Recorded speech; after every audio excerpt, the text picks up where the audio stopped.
বহু কথাবার্তা আমরা আগেও বলেছি, আবারও আমি পুরোটাই বলবো, তোমাদের ভয়ের কোনো কারণ নেই। প্রথম হচ্ছে মোলারিটি, এরপরে যেটা আমরা পড়বো সেটাকে আমরা বলবো হচ্ছে মোলারিটি। তো মোলারিটি বলা শুরু করার আগে যেটা আমরা একটু বলে নেব সেটা হচ্ছে মোল সংখ্যা বা নাম্বার অফ মোলস। মোল সংখ্যা বা নাম্বার অফ মোলসকে আমরা কিভাবে রিপ্রেজেন্ট করি বা মোল সংখ্যাকে আমরা কি দিয়ে প্রকাশ করি? মোল সংখ্যাকে আমরা প্রকাশ করি হচ্ছে গৃহীত ওজন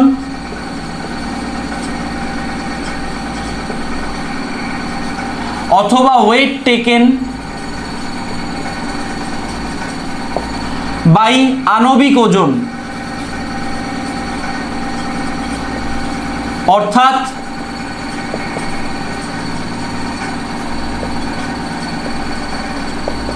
মলিকিউলার ওয়েট। ক্লিয়ার? তো এই গৃহীত ওজনটাকে জেনারেলি আমরা ডাব্লিউ দিয়ে রিপ্রেজেন্ট করি, আর মলিকিউলার ওয়েটটাকে জেনারেলি আমরা ক্যাপিটাল এম দিয়ে রিপ্রেজেন্ট করি। তাহলে আমরা মোল সংখ্যা বলতে কি বুঝলাম? গৃহীত ওজন বাই আণবিক ওজন। এটাকে আমি একটা এক্সাম্পল দিয়ে বুঝিয়ে দিচ্ছি, কারণ অনেকে বহুদিন আগে পড়েছো, মানে 2 সপ্তাহ আগেটা তো বহুদিন আগে, তো সেক্ষেত্রে তোমাদের হয়তো ভুলে গেছো। তো আমি আরেকবার একটু জাস্ট বলে দিচ্ছি। ধরো তোমাকে এখানে বলা হলো H2O, H2O এটার মলিকুলার ওয়েট কত? H2O এর মলিকুলার ওয়েট মানে হচ্ছে 1 × 2 + 16, দ্যাট ইজ 18। তাহলে আমরা খুব পরিষ্কারভাবে, তোমাকে হয়তো প্রশ্ন জিজ্ঞাসা করা হলো যে 44 গ্রাম H2O ইজ ইকুয়াল টু কত মোল, এটা হয়তো তোমাকে প্রশ্ন করা হলো। তাহলে আমরা এখান থেকে খুব সিম্পলি, যেহেতু আমাদের H2O এর মলিকিউলার ওয়েট হচ্ছে 18, যেহেতু আমাদের H2O এর মলিকিউলার ওয়েট হচ্ছে 18, তাই জন্য আমরা খুব পরিষ্কারভাবে খুব সিম্পলি যেটা বুঝতে পারবো সেটা হচ্ছে যে 18 গ্রাম H2O, 18 গ্রাম H2O সমান সমান 1 মোল। এটা আমরা ছোটবেলা থেকে পড়ে এসেছি যে কোনো একটা কম্পাউন্ড বা কোনো একটা মলিকিউলার ওয়েট বা আণবিক ওজন যত হয় সেটাই হয়ে যায় আমাদের ওই সাবস্টেন্স, সেইটা সমান সমান হয়ে যায় আমাদের 1 মোল। এটা আমরা অলওয়েজ পড়ে এসেছি। তাহলে H2 এর মলিকুলার ওয়েট হচ্ছে 18, তার মানে 18 গ্রাম H2O সমান সমান 1 মোল হবে, তাই তো? তাহলে আমাদের 1 গ্রাম H2O সমান সমান কত হবে? 1/18। আর তোমার এখানে গৃহীত ওজন কত? 54 গ্রাম। তাহলে 54 গ্রাম H2O সমান সমান কত হবে? 54/18, দ্যাট ইজ ইকুয়াল টু 3 মোল। তাহলে এই যে তুমি মোল সংখ্যা মানে 54 গ্রাম H2O মানে কত মোল, এটা এই যে তুমি বার করেছো, এটা বার করার জন্য তোমাকে অ্যাকচুয়ালি কি করতে হয়েছে? তোমাকে কিন্তু এই যে তোমার গৃহীত ওজন অর্থাৎ 54কে জলের মলিকিউলার ওয়েট অর্থাৎ 18 দিয়ে তোমাকে কিন্তু ডিভাইড করতে হয়েছে, তবে গিয়ে কিন্তু তুমি ক্যালকুলেট করতে পেরেছো যে আমাদের 54 গ্রাম H2O সমান সমান কত মোল, বা 54 গ্রাম H2O ইজ ইকুয়াল টু কত মোল। তাহলে আমাদের মোল সংখ্যা ক্যালকুলেট করার ফর্মুলাটা গিয়ে কি দাঁড়াচ্ছে? এটা আমাদের গৃহীত ওজন বা ওয়েট টেকেন বাই আমাদের মলিকুলার ওয়েট বা আণবিক ওজন। কি বললাম বোঝা গেল? তাহলে আমাদের নাম্বার অফ মোল বার করার ফর্মুলাটা কিন্তু তোমরা মাথায় ঢুকিয়ে নাও, গেঁথে নাও। সেটা হচ্ছে ওয়েট টেকেন বা গৃহীত ওজন, যেটাই তোমার গৃহীত ওজন থাকবে সেটাকে তুমি মলিকুলার ওয়েট দিয়ে ডিভাইড করে দেবে। যেমন খুব সিম্পলি তোমাকে হয়তো আমি বলে দিলাম যে 196 গ্রাম H2SO4 ইজ ইকুয়াল টু কত মোল। তোমাকে তখন মাথায় রাখতে হবে যে H2SO4 এর মলিকুলার ওয়েট কত। H2SO4 এর মলিকুলার ওয়েট তোমাদের মুখস্থ হয়ে যাবে করতে করতে। H2SO4 এর মলিকুলার ওয়েট হচ্ছে 98। তাহলে দেয়ারফর মোল সংখ্যা ইজ ইকুয়াল টু কি? গৃহীত ওজন বাই আণবিক ওজন। তাহলে আমার এখানে গৃহীত ওজন কত? 196, আণবিক ওজন বা মলিকুলার ওয়েট কত? 98। তাহলে আমাদের মোল সংখ্যা হয়ে যাবে 2, অর্থাৎ 196 গ্রাম H2SO4 মানে হচ্ছে 2 মোল H2SO4, যেটা আমরা খুব সহজেই 196কে H2SO4 এর মলিকুলার ওয়েট দিয়ে ভাগ করে ক্যালকুলেট করে ফেলতে পারলাম। তাহলে কোনো একটা পদার্থের মোল সংখ্যা ক্যালকুলেট করতে হলে তোমরা সেই পদার্থটার যে ওজনটা তুমি নিয়েছো সেইটাকে ওর মলিকুলার ওয়েট দিয়ে ডিভাইড করবে, মোল সংখ্যা বার করে ফেলতে পারবে। ক্লিয়ার? নেক্সট। তাহলে আমরা মোল সংখ্যা কিভাবে ক্যালকুলেট করতে হয় এটা বুঝতে পারলাম। এইবারে আমরা দেখব যে মোলারিটি বিষয়টা অ্যাকচুয়ালি কি। তো দেখো, মোলারিটি বলতে আমরা কি বুঝি, আমি যদি খুব সংক্ষেপে মোলারিটিকে ডিফাইন করি, তার মানে হচ্ছে 1000 ml দ্রবণে 1000 ml দ্রবণে যত মোল দ্রবীভূত থাকে,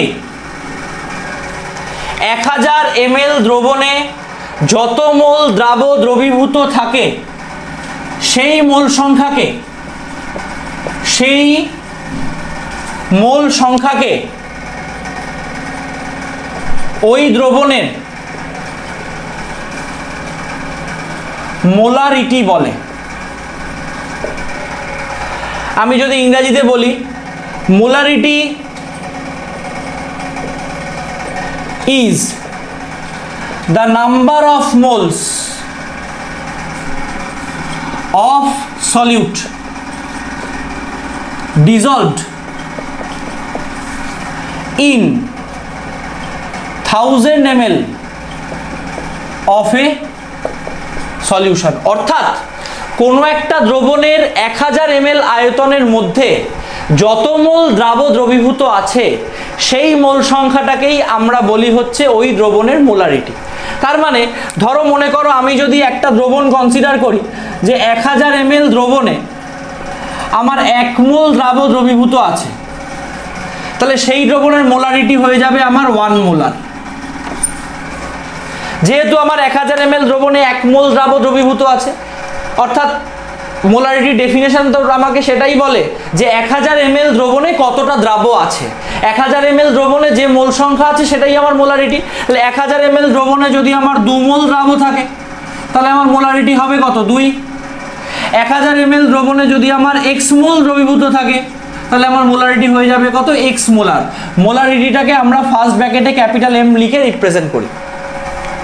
ওকে, তাহলে তোমাকে যদি বলে দেয় যে 1 মোলার দ্রবণ, তার মানে হচ্ছে 1000 ml কোনো একটা 1 মোলার H2SO4 দ্রবণ, তার মানে কি 1000 ml দ্রবণে 1 মোল H2SO4 দ্রবীভূত আছে। তোমাকে হয়তো বলে দিল 2 মোলার NaOH দ্রবণ, তার মানে হচ্ছে 1000 ml দ্রবণে 2 মোল NaOH দ্রবীভূত আছে। কি বললাম, বোঝা গেল? এবার আমরা ম্যাথামেটিক্যালি পুরো বিষয়টা ক্যালকুলেট করব। তো ধরে নাও আমি একটা দ্রবণ কনসিডার করছি, আমি একটা ভি লিটার সলিউশন কনসিডার করছি, অর্থাৎ একটা ভি লিটার দ্রবণ আমরা কনসিডার করলাম, যেটার মধ্যে আমাদের W গ্রাম সলিউট বা দ্রবীভূত আছে, এবং সেই সলিউটটার মলিকিউলার ওয়েট হয়ে যাচ্ছে M। M is the molecular weight of solute, অর্থাৎ দ্রাবের আণবিক ভর। তো ভেরি সিম্পলি আমাকে বলা হয়েছে যে একটা ভি লিটার দ্রবণ তোমাকে দেওয়া হলো, তার মধ্যে W গ্রাম দ্রাব অর্থাৎ W গ্রাম সলিউট ডিজলভ করা আছে, যার মলিকুলার ওয়েট হচ্ছে M। তাহলে আমাদের সলিউটের বা দ্রাবের গৃহীত ওজন কত? W। সলিউটের আমাদের মলিকুলার ওয়েট কত? M। তাহলে সুতরাং নাম্বার অফ মোলস, অর্থাৎ আমার দ্রাবের মোল সংখ্যা কত হয়ে যাবে?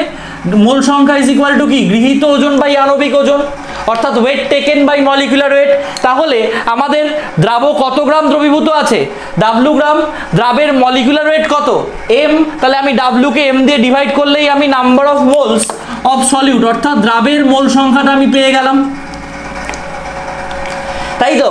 তাহলে আমার এখানে ডেফিনেশন অনুযায়ী কত ml দ্রবণে ক্যালকুলেট করতে হবে? 1000 ml। 1000 ml এর জায়গায় আমি তো 1 লিটারও কনসিডার করতে পারি। 1000 ml মানেই আমার 1 লিটার, তাই তো? এবার প্রশ্ন অনুযায়ী বলা আছে, মানে আমি যে কথাটা বলেছি সেই অ্যাকর্ডিংলি তোমাকে বলা আছে যে ভি লিটার দ্রবণে আছে কত? W by M mole. তাহলে 1 লিটার দ্রবণে থাকবে কত? W by M into V. তাহলে 1 লিটার দ্রবণে যত মোল দ্রবীভূত থাকে সেটাকেই তো আমরা ওই দ্রবণের মোলারিটি বলি, তাই তো? তাহলে সুতরাং আমি এই জায়গাটা একটু ক্লিন করছি বা উপরটা আমি ক্লিন করে দিচ্ছি। তাহলে সুতরাং আমি মোলারিটি ইজ ইকুয়াল টু কি বলতে পারছি? মোলারিটি ইজ ইকুয়াল টু বলতে পারছি W/M ইন্টু V, যেখানে ডাব্লিউটা কি? যেখানে ডাব্লিউটা হচ্ছে দ্রাবের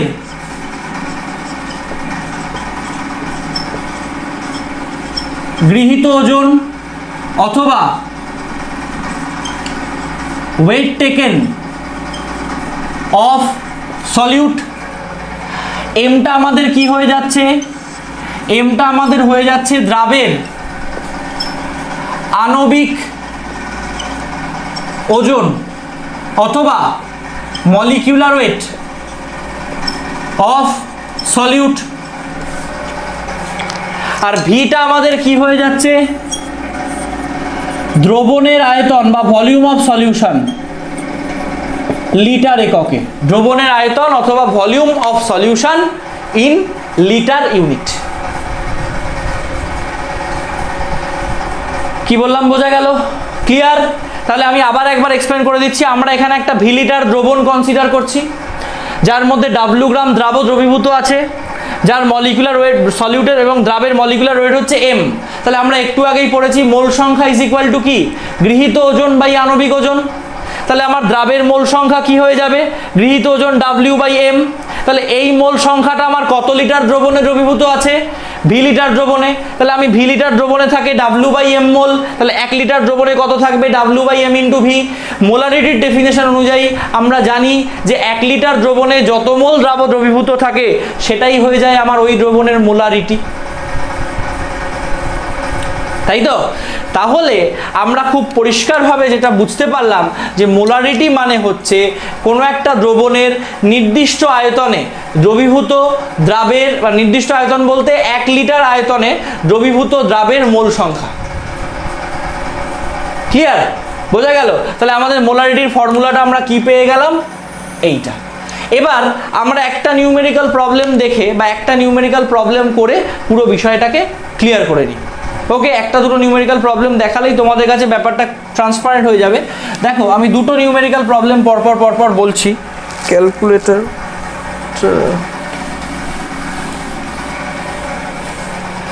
ধরো তোমাকে এটা বলা হলো, প্রথম অঙ্ক একটা বলা হলো যে 100 ml দ্রবণে 40 গ্রাম NaOH, 20 গ্রাম NaOH দ্রবীভূত করলে দ্রবণটির মোলারিটি কত হবে? তোমরা লিখে নাও, 100 ml দ্রবণে 20 গ্রাম NaOH দ্রবীভূত করলে দ্রবণটির মোলারিটি কত হবে? যারা ইংরেজিতে লিখছো, calculate the molarity of a solution prepared by dissolving 20 gram of NaOH in 100 ml solution। 20 gram of NaOH in 100 ml of solution। Clear? তাহলে আমরা সবার প্রথম যেটা করব, আমাদের ভলিউম, দ্রবণের আয়তন কত বলা আছে? 100 ml, কিন্তু ফর্মুলা অনুযায়ী আমাদের ভলিউমটা লিটারে থাকা প্রয়োজন, তাই তো? তাহলে আমরা কি করব? ভলিউমটাকে লিটারে নিয়ে চলে যাব। 100টাকে 1000 দিয়ে ভাগ করলাম, মিলিলিটার থেকে লিটার নিতে গেলে আমার হয়ে গেল 0.1 লিটার। ঝামেলা খতম। এবার NaOHটা হচ্ছে আমার দ্রাব, তার গৃহীত ওজন Wটা আমার কত? 20 গ্রাম। এবার NaOH এর মলিকুলার ওয়েটটা আমাকে বার করতে হবে। তাহলে NaOH এর মলিকুলার ওয়েট কত? সোডিয়াম হাইড্রোক্সাইড, সোডিয়ামের হচ্ছে 23, অক্সিজেনের 16, হাইড্রোজেনের 1। তাহলে আলটিমেটলি আমার NaOH এর কত গিয়ে দাঁড়ালো? 40। তাহলে আমি M এর জায়গায় কত বসালাম? 40। ক্লিয়ার? এইবারে আমরা কি দেখব? আমাদের মোলারিটির ফর্মুলা কি? মোলারিটি ইজ ইকুয়াল টু হচ্ছে W/M ইন্টু ভি। তাহলে W আমার কত? 20, তাই তো? আমার মোলারিটি মলিকুলার ওয়েট কত? 40, আর ভলিউম কত? 0.1, তাই তো? তাহলে আমরা এটাকে ক্যালকুলেট করো, এই পুরো বিষয়টাকে ক্যালকুলেট করলে তুমি কি দেখতে পাবে? 5 মোলার হচ্ছে। তোমরা ক্যালকুলেট করে দেখবে একবার, এটা হয়ে যাচ্ছে আমার 5 মোলার। অর্থাৎ 100 ml দ্রবণে তুমি যদি 20 গ্রাম NaOH দ্রবীভূত করো তাহলে দ্রবণের মোলারিটি কত হবে? 5 মোলার। তাহলে আমরা কি করেছি, সবার প্রথম ভলিউমটাকে লিটারে নিয়ে চলে গেছি, তারপর W এর ভ্যালু কত সেটা লিখে নিয়েছি, তারপরে আমার যে দ্রাব আছে অর্থাৎ NaOH তার মলিকুলার ওয়েট কত সেটা লিখে নিয়েছি, ফর্মুলায় বসিয়ে দিয়েছি, ক্যালকুলেটরে ক্যালকুলেট করেছি, আনসার পেয়ে গেছি। ক্লিয়ার? এবার ব্যাপারটা হচ্ছে আমি যেটা এক্ষেত্রে সাজেস্ট করবো, রেদার সলিউশনের সমস্ত অঙ্কগুলোর ক্ষেত্রে আমি যেটা সাজেস্ট করবো এবং আশা করবো তোমরা যেটা ফলো করবে সেটা হচ্ছে এই ধরনের অঙ্কগুলোর ক্ষেত্রে এই যে ডেটা চার্টটা আমি করেছি, যেটা আমি সবসময় সমস্ত যাকেই আমি পড়াই তাদেরকে আমি বলি যে তোমরা এইভাবে লিখে নিয়ে করো, তাহলে তোমাদের পক্ষে কিন্তু ভুল হওয়ার সম্ভাবনাটা বা তোমাদের দ্বারা ভুল হওয়ার যে সম্ভাবনা সেটা কিন্তু কমে যাবে। এটা আমার ক্ষেত্রে হয় যে আমরা যদি ডেটা চার্টটা এইভাবে করে নিই তাহলে ফর্মুলায় বসাতে আমাদের সুবিধা। কি বললাম বোঝা গেল? ঠিক সিমিলারলি আমরা আরেকটা অঙ্ক একটু দেখে নিই। মনে করো আরেকটা অঙ্ক আমি যদি বলি, খুব সহজ একটা অঙ্ক, যে 250 ml 0.05 মোলার NaOH দ্রবণে দ্রবীভূত NaOH এর পরিমাণ কত? অর্থাৎ তোমাকে এখানে খুব সিম্পলি বলেছে, তোমাকে আগেরটাই যেমন মোলারিটি বার করতে দেওয়া ছিল, এখানে মোলারিটিটা বার করতে দেয়নি, তোমাকে বলেছে মোলারিটিটা বলে দিয়েছে তুমি কত গ্রাম অর্থাৎ ডাব্লিউটা তোমার কত সেইটা তোমাকে ক্যালকুলেট করতে বলেছে। খুবই সহজ। তাহলে আমি প্রথমে কি বললাম, ভলিউম ইজ ইকুয়াল টু আমার কত? 250 ml। তাহলে এটাকে যদি আমি লিটারে নিয়ে চলে যাই তাহলে 250 divided by 1000 that is 0.25 litre. আচ্ছা, মোলারিটি সমান সমান কত বলা আছে? 0.05।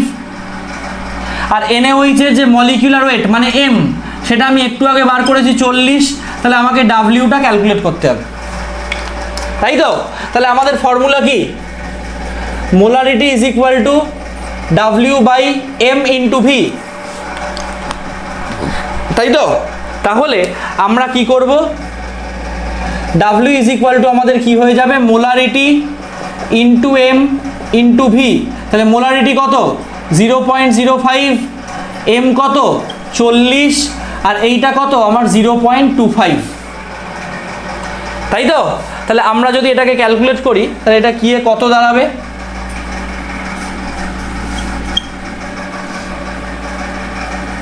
একশো দিয়ে এই 25 দিয়ে এটাকে ক্যান্সেল করে দিলাম, তাহলে কত হলো? 4 দিকে এটা ক্যান্সেল করলাম 10, তাহলে আমার হয়ে যাবে ডাব্লিউটা কত? 0.5 গ্রাম। অর্থাৎ তুমি যদি 250 ml দ্রবণে 0.5 গ্রাম NaOH দ্রবীভূত করো তাহলে তুমি দেখতে পাবে যে তোমার দ্রবণের মোলারিটি আসবে 0.05 মোলার। অর্থাৎ আমরা ব্যাক ক্যালকুলেট করে ডাব্লিউটাকে ক্যালকুলেট করে নিলাম, বার করে নিলাম। ওকে, ক্যালকুলেশনটা তোমরা একবার ক্যালকুলেটরে দেখে নেবে, আশা করি ঠিকই আছে। বোঝা গেল? তাহলে আমরা ডাব্লিউটা বার করতে পারলাম। তাহলে এইভাবে আমরা মোলারিটি রিলেটেড যাই অঙ্ক আসুক না কেন, আমার ফর্মুলাটা তো একটাই, molarity is equal to W by M into V, যেখানে W হচ্ছে দ্রাবের গৃহীত ওজন বা ওয়েট টেকেন অফ সলিউট, এমটা হচ্ছে দ্রাবের আণবিক ওজন অর্থাৎ মলিকুলার ওয়েট অফ সলিউট, এবং ভিটা হচ্ছে আমার দ্রবণের আয়তন। এবং দ্রবণের আয়তনটা কিন্তু সব সময় তোমরা লিটার এককে রাখবে। যদি লিটারে থাকে তাহলে কিছু করার নেই, অসুবিধা নেই। যদি মিলিলিটার বা সেন্টিমিটার কিউবে থাকে সেটাকে তোমরা লিটারে কনভার্ট করে নিয়ে করবে। দিয়ে এবার এই ফর্মুলা দিয়ে তোমাকে পৃথিবীর যে অঙ্ক দিক না কেন তুমি এই ফর্মুলায় বসাবে, মোলারিটি রিলেটেড ক্যালকুলেট করে ফেলবে। ক্লিয়ার? বোঝা গেল? নেক্সট আমরা 3 নম্বর যে জায়গাটায় চলে আসব, 3 নম্বর যে বিষয়টায় আমরা চলে আসব topic, that is mole fraction বা মোল ভগ্নাংশ। নর্মালিটিতে আমি আসছি পরে, পরপর একই রকম দুটো হয়ে যাবে বলে আগে মোল ফ্র্যাকশনটা পড়িয়ে নিই। 3 নম্বর আমরা পড়ব মোল ভগ্নাংশ অথবা মোল ফ্র্যাকশন। দেখো, আমরা একটা দ্রবণের মধ্যে জেনারেলি যে দুটো পার্ট আছে সেই দুটো পার্টের কথা বলেছি, যে একটা হচ্ছে সলভেন্ট, একটা হচ্ছে সলিউট, অর্থাৎ একটা দ্রাবক, একটা হচ্ছে দ্রাবক। তাহলে দেখো, মনে করো আমি একটা দ্রবণের দুটো পার্টের কথা এখানে লিখছি, একটা হচ্ছে সলভেন্ট অর্থাৎ দ্রাবক, আরেকটা হচ্ছে আমার সলিউট অর্থাৎ দ্রাবক। তাহলে আমরা খুব পরিষ্কারভাবে যেটা বুঝতে পারি যে কোনো একটা সলিউশনের মধ্যে ধরে নিচ্ছি আমার সলভেন্ট আছে হলো N1 মোল এবং সলিউট আছে হচ্ছে আমার N2 মোল। তাহলে আমি খুব পরিষ্কারভাবে যেটা ধরে নিলাম যে কোনো একটা দ্রবণের মধ্যে দ্রাবকের মোল সংখ্যা হচ্ছে N1 এবং দ্রাবের মোল সংখ্যা হচ্ছে N2। ওকে, এইবারে আমরা মোল ভগ্নাংশ বলতে অ্যাকচুয়ালি কি বুঝি? মোল ভগ্নাংশ মানে হচ্ছে যে টোটাল মোল সংখ্যার মধ্যে কোনো একটা পার্টিকুলার সাবস্টেন্স কত মোল আছে সেইটাকেই আমরা ওই সাবস্টেন্সটার মোল ভগ্নাংশ বলি, তাই তো? তা ধরে নাও আমার এই যে দ্রাবক এবং দ্রাবক দুটো মিলিয়ে মোট মোল সংখ্যা আমার কত হয়ে যাচ্ছে? N1 প্লাস N2, তাই তো? মোট মোল সংখ্যা আমার কত হয়ে যাচ্ছে? N1 plus N2। এবার তুমি তাহলে খুব সিম্পলি যদি বলো যে মোল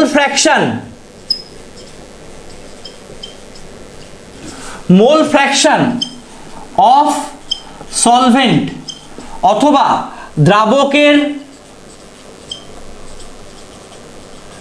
মোল ভগ্নাংশ, সেটা আমরা কি বলতে পারবো? আমার পুরো মিক্সচারটা মিলে কত আছে? N1 plus N2। সেই পুরো মিক্সচারের মধ্যে আমার সলভেন্ট কত মোল আছে? N1 মোল।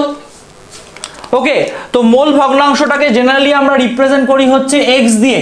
তাহলে এক্ষেত্রে আমরা x1 বলতে পারবো। কি বললাম বোঝা গেল? তাহলে কোনো একটা সলিউশনের মধ্যে সলভেন্ট বা দ্রাবকের মোল ভগ্নাংশ বলতে আমরা কি বুঝবো? কোনো একটা সলিউশনের মধ্যে দ্রাবক বা সলভেন্টের মোল ভগ্নাংশ মানে হচ্ছে সেই দ্রবণের মধ্যে কতটুকু, সেই দ্রবণের মোট মোল সংখ্যার মধ্যে কত মোল দ্রাবক আছে। আমার এখানে সলিউশনের মধ্যে দ্রাবক ছিল N1 মোল বা সলভেন্ট ছিল N1 মোল এবং আমাদের সলিউট ছিল হচ্ছে N2 মোল, তাই তো? তাহলে দুটো মিলিয়ে আমার মোট মোল সংখ্যা কত হচ্ছে? দুটো মিলিয়ে আমার মোট মোল সংখ্যা হচ্ছে N1 প্লাস N2। তাহলে এই যে আমার N1 প্লাস N2 এই মোট মোল সংখ্যার মধ্যে আমার দ্রাবক কতটা আছে? N1 মোল দ্রাবক আছে। সুতরাং আমার মোল ভগ্নাংশ মানে দ্রাবকের মোল ভগ্নাংশ কত হয়ে যাচ্ছে? দ্রাবকের মোল সংখ্যা বাই মোট মোল সংখ্যা। কি বললাম বোঝা গেল? ঠিক সিমিলারলি আমরা মোল ফ্র্যাকশন অফ সলিউট অর্থাৎ x2 ইজ ইকুয়াল টু তুমি কি বলতে পারবে? N2 by N1 plus N2, অর্থাৎ তোমার দ্রাবের মোল সংখ্যা বাই মোট মোল সংখ্যা। দ্রাবের মোল সংখ্যাকে তুমি যদি মোট মোল সংখ্যা দিয়ে ডিভাইড করে দাও তাহলে কিন্তু তুমি খুব সিম্পলি যেটা পাবে, যেটা পেয়ে যাবে সেটা হচ্ছে আমার দ্রাবের মোল ভগ্নাংশ। তার মানে মোল ভগ্নাংশ বলতে আমরা কি বুঝলাম?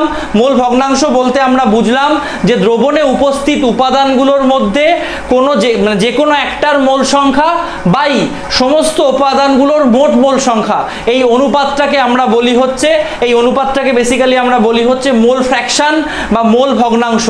যেহেতু আমাদের এই মোল ভগ্নাংশ বা মোল ফ্র্যাকশন দুটো মোল সংখ্যার অনুপাত, মানে ওপরেরটাও আমার একটা মোল সংখ্যা, নিচেরটাও আমার একটা মোল সংখ্যা, যেহেতু দুটো সেম কোয়ান্টিটি রেশিও, তাই এই মোল ভগ্নাংশের কিন্তু জেনারেলি কোনো ইউনিট হয় না, কোনো একক থাকে না। কি বললাম বোঝা গেল? তাহলে মোল ভগ্নাংশ বিষয়টা ক্লিয়ার হয়েছে, আশা করি কোনো অসুবিধা নেই। নেক্সট এবার আমরা চলে আসব নরমালিটি। 3 নম্বর আমরা হয়ে গেছে, এবার আমরা চলে আসবো হচ্ছে নেক্সট যে টপিক সেটা হচ্ছে নরমালিটি। 4 নম্বর আমাদের নেক্সট টপিক হচ্ছে নরমালিটি।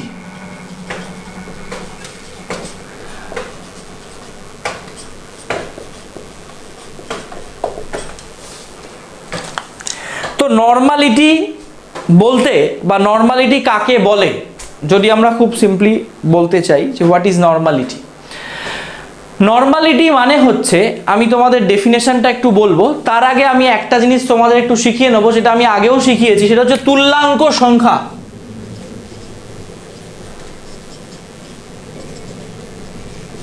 তুল্যাঙ্ক সংখ্যা ইজ ইকুয়াল টু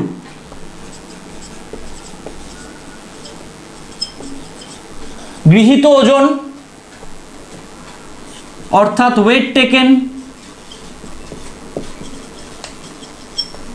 বাই তুল্যাঙ্ক ভার অর্থাৎ ইকুইভ্যালেন্ট ওয়েট। ওকে, তো আমাদের এই যে ওয়েট টেকেন এটাকে আমরা রিপ্রেজেন্ট করি হচ্ছে বাই ডাব্লিউ, আর ইকুইভ্যালেন্ট ওয়েটকে আমরা রিপ্রেজেন্ট করি হচ্ছে বাই ই। তাহলে আমরা তুল্যাঙ্ক ভার কিভাবে ক্যালকুলেট করব? তুল্যাঙ্ক ভার ক্যালকুলেশন রিলেটেড ডিটেলস আমরা আমাদের এর আগে একটা ভিডিওতে এক্সপ্লেন করেছি। তা আমি ডিরেক্ট সেই ভিডিওতে চলে যাচ্ছি যেখানে আমরা তুল্যাঙ্ক ভার এক্সপ্লানেশন, মানে তুল্যাঙ্ক ভার কিভাবে ক্যালকুলেট করতে হয়, অ্যাসিডের ক্ষেত্রে আলাদা, বেসের ক্ষেত্রে আলাদা, সল্টের ক্ষেত্রে আলাদা, সেই ভিডিওতে ডিরেক্ট চলে যাচ্ছি। সেখানে আমি আবার তোমরা সেই জায়গাটা দেখে নাও যে কিভাবে আমরা ক্যালকুলেট করেছিলাম। ওকে, হোয়াট ইজ নর্মালিটি বা নর্মালিটি বলতে অ্যাকচুয়ালি আমরা কি বুঝি? যেমন গতদিন আমরা আমাদের কনসেন্ট্রেশনের একটা ইউনিট পড়েছিলাম মোলারিটি, ঠিক সিমিলারলি আমাদের কনসেন্ট্রেশনের আরো একটা ইউনিট, খুব ইম্পর্টেন্ট একটা ইউনিট হচ্ছে নর্মালিটি। আমরা নর্মালিটি দিয়েও কোনো একটা সলিউশনের কনসেন্ট্রেশনটাকে মেজার করতে পারি, অর্থাৎ কনসেন্ট্রেশনটা পরিমাপ করতে পারি। তাহলে দেখো আমরা কিভাবে কোনো একটা সলিউশনের কনসেন্ট্রেশন পরিমাপ করতে পারি using this unit. What is normality? Normality বলতে আমরা যেটা বুঝি যে 1000 ml দ্রবণে বা সলিউশনে যদি আমার এক তুল্যাঙ্ক অর্থাৎ 1 গ্রাম ইকুইভ্যালেন্ট সলিউট বা দ্রাবক দ্রবীভূত থাকে, তাহলে আমরা সেই দ্রবণের নরমালিটিকে বলতে পারবো 1 নরমাল। অর্থাৎ 1000 ml কোনো একটা দ্রবণের মধ্যে যত গ্রাম তুল্যাঙ্ক বা যত তুল্যাঙ্ক কোনো একটা দ্রাবক বা সলিউট দ্রবীভূত আছে, সেই তুল্যাঙ্ক সংখ্যাটাকে আমরা ওই দ্রবণের নরমালিটি বলতে পারি। 1 সেকেন্ড দেখো, তাহলে নরমালিটি মানে অ্যাকচুয়ালি নরমালিটি হচ্ছে আমাদের কোনো একটা দ্রবণের মধ্যে 1000 ml কোনো একটা দ্রবণের মধ্যে যে তুল্যাঙ্ক সংখ্যাটা দ্রবীভূত আছে, তাই তো? তাহলে আগের দিন আমরা মোল সংখ্যা বার করেছি, মানে মোল সংখ্যা দিয়ে পুরো বিষয়টা ক্যালকুলেট করেছিলাম। আজকে আমরা তুল্যাঙ্ক সংখ্যা অথবা নাম্বার অফ ইকুইভ্যালেন্স দিয়ে পুরো বিষয়টা ক্যালকুলেট করব। তাহলে দেখো, আমরা তুল্যাঙ্ক সংখ্যা বার করার জন্য প্রথমে আমরা আগে একটু দেখে নেবো যে তুল্যাঙ্ক ভার, খুব সহজে আমি বা খুব ছোট করে আমি একটু দেখিয়ে নেবো যে তুল্যাঙ্ক ভার আমরা কিভাবে ক্যালকুলেট করতে পারি। আমি এক্ষেত্রে বেসিক্যালি অ্যাসিড বেস আর সল্ট এই ধরনের কম্পাউন্ডগুলোরই তুল্যাঙ্ক ভার বার করা দেখাবো যে কিভাবে আমরা এই ধরনের কম্পাউন্ডগুলোর তুল্যাঙ্ক ভার বার করি। দেখো, আমরা এই জায়গাটা একটু ক্লিন করছি, পরে আবার আমি এটাতে আসবো। সবার প্রথম আমরা যেটা বার করব এখন সেটা হচ্ছে ইকুইভ্যালেন্ট ওয়েট, অথবা বাংলায় যেটাকে আমরা বলি তুল্যাঙ্ক ভার। কিভাবে বার করব? অ্যাসিডস, প্রথমে আমি যেটা বলছি সেটা হচ্ছে অ্যাসিডের তুল্যাঙ্ক ভার বার করার নিয়ম। যে অ্যাসিডস এর ক্ষেত্রে বা যে সমস্ত মলিকিউলগুলো আমাদের অ্যাসিডিক, তাদের ক্ষেত্রে আমরা তুল্যাঙ্ক ভার কি করে বার করব। যেমন ধরো আমি একটা অ্যাসিড বলছি, একটা অ্যাসিড হচ্ছে আমার HCl। এই যে HCl, এই HCl এর আমার মলিকুলার ওয়েট কত? HCl এর মলিকুলার ওয়েট হচ্ছে আমাদের হাইড্রোজেনের 1 প্লাস ক্লোরিনের হচ্ছে 35.5, তাহলে আমার HCl এর মলিকুলার ওয়েট কত হয়ে গেল? 36.5। ক্লিয়ার? এবার এই যে আমার HCl টা ভেঙে গিয়ে কি তৈরি হয়? তৈরি হয় H প্লাস আর Cl মাইনাস। অর্থাৎ HCl হচ্ছে আমাদের একটা মোনোবেসিক অ্যাসিড, অর্থাৎ এক ক্ষারীয় অ্যাসিড। কেন এক ক্ষারীয় অ্যাসিড? কারণ একটা HCl মলিকিউল ভেঙে গিয়ে একটাই H প্লাস আয়ন উৎপন্ন করে। কোনো একটা অ্যাসিড মলিকিউল ডিসোসিয়েট করে যতগুলো H প্লাস আয়ন উৎপন্ন করে, সেই নাম্বার অফ H প্লাস আয়নটার উপর বেস করেই আমরা বলতে পারি যে সেটার বেসিসিটি কত বা সেটার ক্ষারকীয়তা কত। এখানে HCl টা ডিসোসিয়েট করে আমাদের কটা H প্লাস আয়ন তৈরি করছে? HCl টা ডিসোসিয়েট করে আমাদের একটাই H প্লাস আয়ন তৈরি করছে। যেহেতু HCl টা ডিসোসিয়েট করে একটাই H প্লাস আয়ন তৈরি করে, তাই জন্য আমরা HCl কে বলতে পারি monobasic acid. Clear? That's why HCl is a mono basic acid বা এক ক্ষারীয় অ্যাসিড। ওকে, তাহলে এবার অ্যাসিডের ক্ষেত্রে তুল্যাঙ্ক ভার বার করার নিয়মটা কি? দেখো, ফর অ্যাসিডস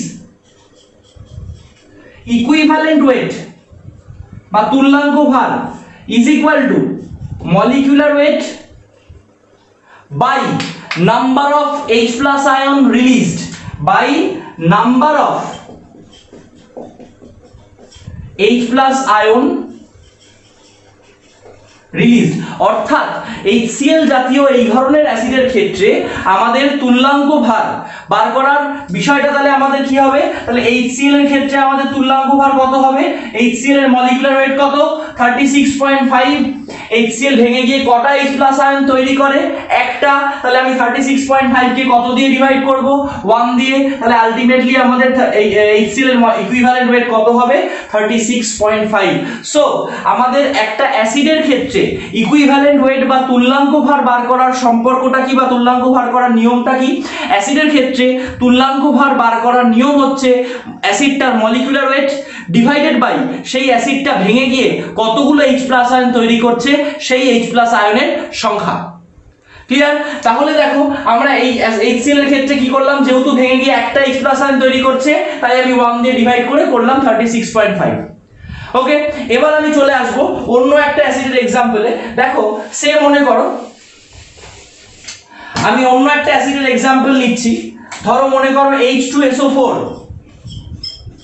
তাহলে H2SO4 যদি হয়ে যায়, H2SO4 এর মলিকুলার ওয়েট কত হবে? H2SO4 এর মলিকুলার ওয়েট হবে হাইড্রোজেনের 1 × 2, যেহেতু দুটো হাইড্রোজেন আছে, সালফারের 32, অক্সিজেনের হচ্ছে 16 × 4। তাহলে আমার টোটাল মলিকিউলটা হয়ে গেল 98। ক্লিয়ার? ক্লিয়ার? তাহলে এই যে আমাদের H2SO4 ভেঙে গিয়ে কি তৈরি করবে? H+, 2H+ প্লাস SO4 2- অর্থাৎ 1 মলিকিউল অফ H2SO4 ডিসোসিয়েট করে প্রোডিউস করবে 2H+ আয়নস, অর্থাৎ দুটো H+ আয়ন। তাই তো? তাহলে যেহেতু একটা H2SO4 মলিকিউল ডিসোসিয়েট করে দুটো H+ আয়ন তৈরি করে, তাই জন্য H2SO4 is a dibasic acid অথবা দ্বিক্ষারীয় অ্যাসিড। ক্লিয়ার? তাহলে দেখো আমি এখানে এটা একটু লিখে রাখছি, এটা হচ্ছে একটা ডাইবেসিক অ্যাসিড। Dibasic acid. তাহলে এটার ক্ষেত্রে আমরা ইকুইভ্যালেন্ট ওয়েটটা বার করব কি করে? এটার ক্ষেত্রে আমাদের ইকুইভ্যালেন্ট ওয়েট হয়ে যাবে 98 ওর মলিকুলার ওয়েট বাই 2, যেহেতু দুটো H+ আয়ন তৈরি করছে, তাহলে আমার 49 হয়ে গেল H2SO4 এর ইকুইভ্যালেন্ট ওয়েট বা তুল্যাঙ্ক ভার। কি বললাম বোঝা গেল? তাহলে ওয়ান সেকেন্ড আরেকবার একটু ছোট করে এক লাইনে বলে দিচ্ছি যে অ্যাসিডের ক্ষেত্রে তাহলে আমরা তুল্যাঙ্ক ভার কিভাবে বার করছি। অ্যাসিডের ক্ষেত্রে তুল্যাঙ্ক ভার বার করার নিয়ম হচ্ছে অ্যাসিডটার molecular weight by number of H+ ion released after dissociation of that acid molecule. Clear? ওই অ্যাসিড মলিকিউলটা ডিসোসিয়েট করে কতগুলো H+ আয়ন রিলিজ করছে সেই সংখ্যাটা দিয়ে যদি আমরা মলিকুলার ওয়েটটাকে ডিভাইড করে দিই, তাহলেই আমরা ওই অ্যাসিডটার ইকুইভ্যালেন্ট ওয়েট বা তুল্যাঙ্ক ভার পেয়ে যাব। ওকে, নেক্সট। তাহলে অ্যাসিড গেল, এবার আমরা চলে আসবো বেস মানে ক্ষার।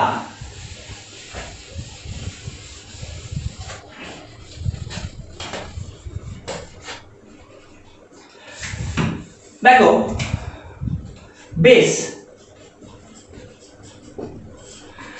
মানে ধরো আমি একটা বেস নিলাম NaOH, অ্যালকালি NaOH।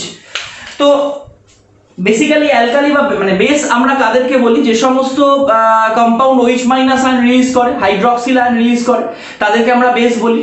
তাহলে এই যে মনে করো আমার NaOH এর মলিকুলার ওয়েটটা আগে আমি বার করে নিই। NaOH এর মলিকুলার ওয়েট হচ্ছে 23 + 16 + 1 which is 40। তাহলে এবার NaOH যদি ডিসোসিয়েট করে আমাদের কি তৈরি হবে? তৈরি হবে Na+ OH-। তাই তো?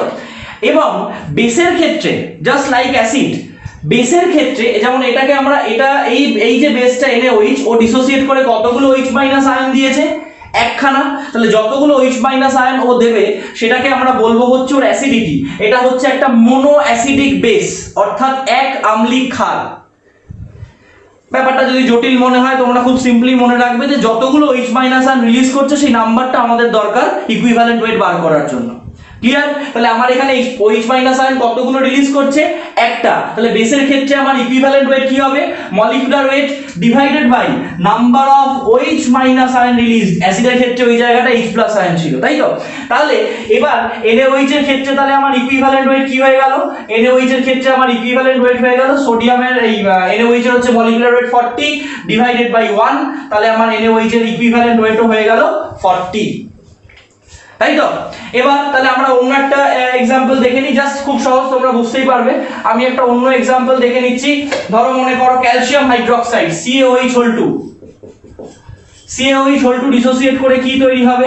Ca2+ প্লাস 2OH মাইনাস, তাই তো? এবার ক্যালসিয়াম হাইড্রোক্সাইডের মলিকুলার ওয়েট কত? ক্যালসিয়াম হাইড্রোক্সাইডের মলিকুলার ওয়েট হচ্ছে ক্যালসিয়ামের 40 প্লাস 16 প্লাস 1 ইনটু 2, মানে 40 প্লাস 34 মানে 74। তাহলে আমার ইকুইভ্যালেন্ট ওয়েট ক্যালসিয়াম হাইড্রোক্সাইডের কত হয়ে গেল? 74 ডিভাইডেড বাই 2 অ্যাকচুয়ালি, যেহেতু ক্যালসিয়াম হাইড্রোক্সাইড ডিসোসিয়েট করে দুটো OH মাইনাস আয়ন রিলিজ করেছে, দ্যাট ইজ ওয়াই ক্যালসিয়াম হাইড্রোক্সাইডের molecular weight 74 divided by 2, that is 37। তাহলে আমার ক্যালসিয়াম হাইড্রোক্সাইডের মলিকুলার ওয়েট হচ্ছে ইকুইভ্যালেন্ট ওয়েট বা তুল্যাঙ্ক ভার হচ্ছে 37। আমি 2 দিয়ে ভাগ করেছি মলিকুলার ওয়েটকে। কেন 2 দিয়ে ভাগ করেছি? যেহেতু ক্যালসিয়াম হাইড্রোক্সাইড ব্রেক করে OH মাইনাস আয়ন রিলিজ করে। তাহলে আমরা অ্যাসিডের ক্ষেত্রে বুঝতে পারলাম যে মলিকুলার ওয়েটটাকে number of H plus ion দিয়ে ডিভাইড করব, আর বেসের ক্ষেত্রে বুঝতে পারলাম মলিকুলার ওয়েটটাকে number of OH minus ion দিয়ে ডিভাইড করব। তাহলে হোয়াট ফর দ্য সল্টস? সল্টসের ক্ষেত্রে আমরা কি করব? সল্টসের ক্ষেত্রে আমরা কিভাবে বার করব? ঠিক আছে, তাহলে দেখো সল্টসের ক্ষেত্রে আমরা কিভাবে করব। আমি এই জায়গাটা একটু ক্লিন করছি। সে মনে করো সল্ট, তাহলে সল্টের ক্ষেত্রে ইকুইভ্যালেন্ট ওয়েট বার করার সিস্টেমটা কি?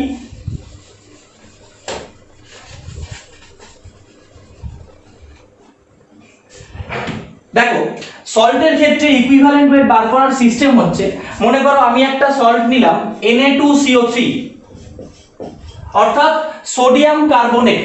তাহলে এই যে আমাদের Na2CO3 বা সোডিয়াম কার্বনেট, এই ম্যাটেরিয়ালটা ভেঙে গিয়ে কি তৈরি করবে? এই ম্যাটেরিয়ালটা ভেঙে গিয়ে তৈরি করবে 2Na+ plus CO3 2-, 2Na+ plus CO3 2-। তাহলে দেখো এক্ষেত্রে আমাদের কিন্তু H প্লাস আয়নও রিলিজ হয়নি, আবার OH মাইনাস আয়নও রিলিজ হয়নি। তাহলে এক্ষেত্রে আমরা কিভাবে ইকুইভ্যালেন্ট ওয়েটটা ক্যালকুলেট করব, বা এক্ষেত্রে ইকুইভ্যালেন্ট ওয়েট ক্যালকুলেট করার সিস্টেমটা কি? দেখো নিয়মটা হচ্ছে, আমি তোমাদের বলে দিচ্ছি যে কিভাবে তোমরা করবে। আমিও এটাই ফলো করি, যে molecular weight divided by total number of positive charge, total number of positive charge মানে ক্যাটায়নিক চার্জ। ঠিক আছে, তাহলে প্রথমে আমাকে সোডিয়াম কার্বনেটের মলিকুলার ওয়েটটা বার করতে হবে। সোডিয়াম কার্বনেটের মলিকুলার ওয়েট কত? সোডিয়ামের হচ্ছে 23 × 2 প্লাস কার্বনের 12 প্লাস অক্সিজেনের 16 × 3, তাহলে 46 প্লাস 12 প্লাস 48 60 106। তাহলে আমার এই যে Na2CO3 যে ডিসোসিয়েট করেছে, কতগুলো পজিটিভ আয়ন তৈরি হয়েছে? Na+ আয়ন তৈরি হয়েছে, প্রত্যেকের পজিটিভ চার্জ কত? +1 করে। কতগুলো Na+ আয়ন তৈরি হয়েছে? দুটো। তাহলে টোটাল পজিটিভ চার্জ কত হবে আমার? 2, মানে 2খানা পজিটিভ চার্জ আছে আমার টোটাল। তাহলে আমার এক্ষেত্রে ইকুইভ্যালেন্ট ওয়েট কত হয়ে গেল? এক্ষেত্রে আমার ইকুইভ্যালেন্ট ওয়েট হয়ে গেল molecular weight divided by 106 divided by 2, that is 53। তাহলে সোডিয়াম কার্বনেটের ইকুইভ্যালেন্ট ওয়েট আমি কি বলতে পারবো? সোডিয়াম কার্বনেটের ইকুইভ্যালেন্ট ওয়েট হচ্ছে 53, 106 ডিভাইডেড বাই 2। ক্লিয়ার? নেক্সট এবার তাহলে আমরা আরো দু একটা সল্ট একটু দেখে নেব। আমি এই জায়গাটা পুরোটা ক্লিন করছি। যেমন মনে করো তোমাকে যদি ক্যালসিয়াম ফসফেটের কথা বলা হয়, Ca3PO4 2, এটা ভেঙে কি তৈরি করছে? এটা ভেঙে তৈরি করবে হচ্ছে 3Ca2+ প্লাস 2PO4 3-। তাই তো? তাহলে আমার এখানে টোটাল পজিটিভ চার্জ কত বলো তো? প্রত্যেকটা ক্যালসিয়ামের পজিটিভ চার্জ হচ্ছে +2 করে। কতগুলো ক্যালসিয়াম আছে? 3খানা। তাহলে +2 +2 +2 টোটাল পজিটিভ চার্জ কত হলো? +6। তাহলে আমি কি করব? এটার ক্ষেত্রে ভেরি সিম্পলি তোমাকে যদি ইকুইভ্যালেন্ট ওয়েট বা তুল্যাঙ্ক ভার বার করতে বলা হয়, তাহলে এটার ক্ষেত্রে তুমি কি করবে? এটার ক্ষেত্রে ইকুইভ্যালেন্ট ওয়েট হয়ে যাবে molecular weight by 6 actually. Clear? বোঝা গেল? এছাড়াও রেডক্স রিঅ্যাকশনের ক্ষেত্রে ইকুইভ্যালেন্ট ওয়েট বার করার একটা আলাদা সিস্টেম আছে, সেগুলোতে আমি এখন আর যাচ্ছি না, আমাকে মেইন টপিকে আসতে হবে। তাহলে ইকুইভ্যালেন্ট ওয়েট আমরা কিভাবে বার করলাম? বোঝা গেল? Very simply. তাহলে আমি এই জায়গাটা ক্লিন করছি। এবার দেখো, তাহলে আমি H2SO4 এর কথা চিন্তা করি। H2SO4, তো তোমাকে যদি বলা হয় 98 গ্রাম H2SO4 is equal to, তুমি কি বলতে পারবে? 1 mole H2SO4 অ্যাকচুয়ালি, তাই তো? কারণ H2SO4 এর মলিকুলার ওয়েট 98, তাহলে 98 গ্রাম H2SO4 মানে আমি 1 মোল H2SO4 বলতে পারি। এবার H2SO4 এর ইকুইভ্যালেন্ট ওয়েট আমার কত? 49। তাহলে আমি যদি তোমাকে বলে দিই যে 49 গ্রাম H2SO4, তাহলে তো তুমি আর 1 মোল বলতে পারবে না, কারণ মোল 1 মোল এনিথিং মানে হচ্ছে সেই সাবস্টেন্সটার মলিকুলার ওয়েট যত, তত গ্রামকেই আমি বুঝি। তাহলে তোমাকে যদি 49 গ্রাম বলি, তাহলে 49 গ্রাম মানে ডেফিনেটলি তুমি 1 মোল H2SO4 বলতে পারছো না। তাহলে 49 গ্রাম মানে অ্যাকচুয়ালি কত মোল বা কি বলতে পারি আমরা? 49 গ্রাম মানে আমি বলবো হচ্ছে 1 ইকুইভ্যালেন্ট H2SO4 অথবা 1 তুল্যাঙ্ক H2SO4। H2SO4 এর তুল্যাঙ্ক ভার যেহেতু 49, তাই 49 গ্রাম H2SO4 মানে ভেরি সিম্পলি আমি বলতে পারছি 1 মানে 49 গ্রাম H2SO4 মানে 1 তুল্যাঙ্ক H2SO4 অথবা 1 ইকুইভ্যালেন্ট H2SO4। ওকে, তাহলে এবার বিষয়টা হচ্ছে যে আমরা তুল্যাঙ্ক সংখ্যাটাকে কিভাবে বার করব? আমরা মোল সংখ্যা কিভাবে বার করেছি? মোল সংখ্যা আমরা বার করেছি গৃহীত ওজন বাই আণবিক ওজন করে। তাহলে তুল্যাঙ্ক সংখ্যা আমরা কিভাবে বার করব, বা নাম্বার অফ ইকুইভ্যালেন্স আমরা কিভাবে বার করব? নাম্বার অফ ইকুইভ্যালেন্স কিন্তু আমরা বার করব গৃহীত ওজন বাই তুল্যাঙ্ক ভার করে। ওকে, তো দেখো তোমাকে আমি বলে দিলাম। তাহলে এবার তোমাকে যদি এখানে বলা হয় যে 196 গ্রাম H2SO4 তোমাকে দেওয়া আছে, দ্যাট ইজ ইকুয়াল টু কত তুল্যাঙ্ক বা ইকুইভ্যালেন্স, তুমি কি করবে? দেখো ভেরি সিম্পল, আমরা একটা ঐকিক নিয়ম করে খুব সহজেই বার করে ফেলতে পারি। 49 গ্রাম H2SO4 মিন্স 1 তুল্যাঙ্ক, তাহলে 1 গ্রাম H2SO4 means 1/49 তুল্যাঙ্ক। 196 gram H2SO4 means 196/49, that is equal two 4 তুল্যাঙ্ক, মানে 4 ইকুইভ্যালেন্ট বা 4 তুল্যাঙ্ক, তাই তো?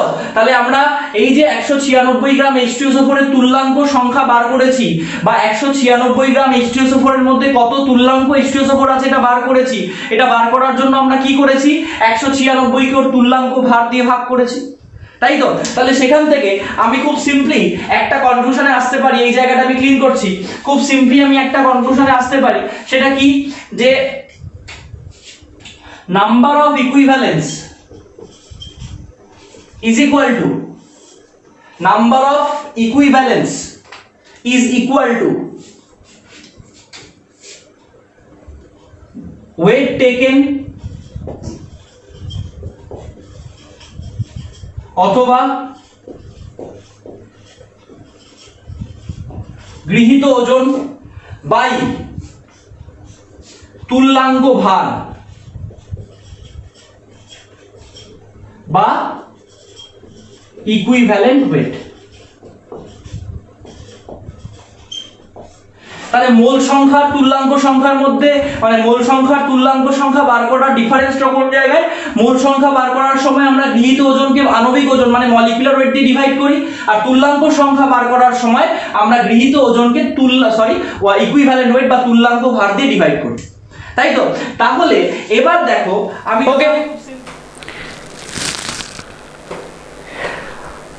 তো তাহলে তোমরা তুল্যাঙ্ক ভার ক্যালকুলেশন এবং নরমালিটি রিলেটেড যাবতীয় বিষয়গুলো দেখলে, বুঝতে পারলে। এবার আমরা তাহলে নর্মালিটির ডেফিনেশনটা একটু খুব সিম্পলি লিখে দিই, যে নর্মালিটির ডেফিনেশন কি বলে, যে 1000 ml দ্রবণে 1000 ml দ্রবণে দ্রবীভূত দ্রাবের তুল্যাঙ্ক সংখ্যায় হলো দ্রাবটির নর্মালিটি। অর্থাৎ আমি যদি ইংরেজিতে বলি, normality is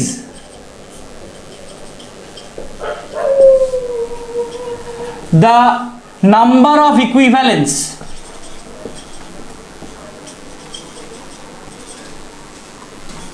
equivalence of a solute dissolved in 1000 ml of a solution।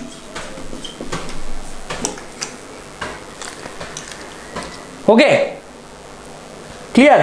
তাহলে আমরা নর্মালিটি বিষয়টা বুঝতে পারলাম। এবং নর্মালিটির রিলেটেড অঙ্কগুলো আমরা কিভাবে করব সেটা আমরা একটু দেখি। দেখো, তাহলে আমি এই জায়গাটা ক্লিন করছি। Once again, just like molarity, আমরা যদি তোমাদের একটু বলে নিই, মনে করো আমি একটা ভি লিটার দ্রবণ নিলাম, তার মধ্যে আমি ডাব্লিউ গ্রাম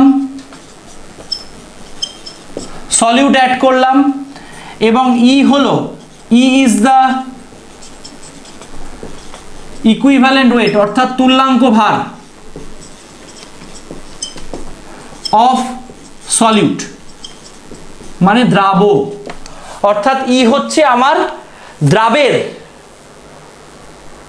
তুল্যাঙ্ক ভার।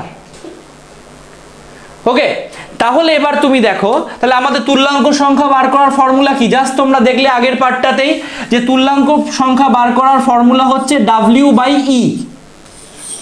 তুল্যাঙ্ক সংখ্যা বার করার ফর্মুলা হচ্ছে W/E। তাহলে আমরা এটা এখানে পরিষ্কারভাবে কি দেখতে পাচ্ছি, যে ভি লিটার দ্রবণে আমার কত তুল্যাঙ্ক দ্রবীভূত আছে? W/E তুল্যাঙ্ক। তাহলে 1 লিটার দ্রবণে কতটা দ্রবীভূত থাকবে? W/E ইন্টু ভি, তাই তো? দেয়ারফর আমাদের নর্মালিটির ফর্মুলাটা কি হয়ে গেল?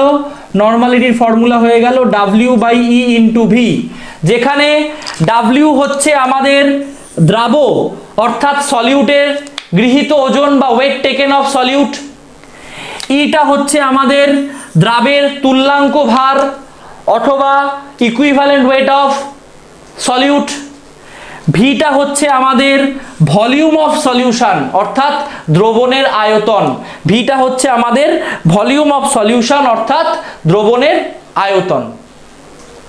কি বললাম বোঝা গেল? এবারে আমরা ক্যালকুলেশনে চলে আসি, একটা নিউমেরিক্যাল করলেই তোমাদের কাছে বিষয়টা ক্লিয়ার হবে।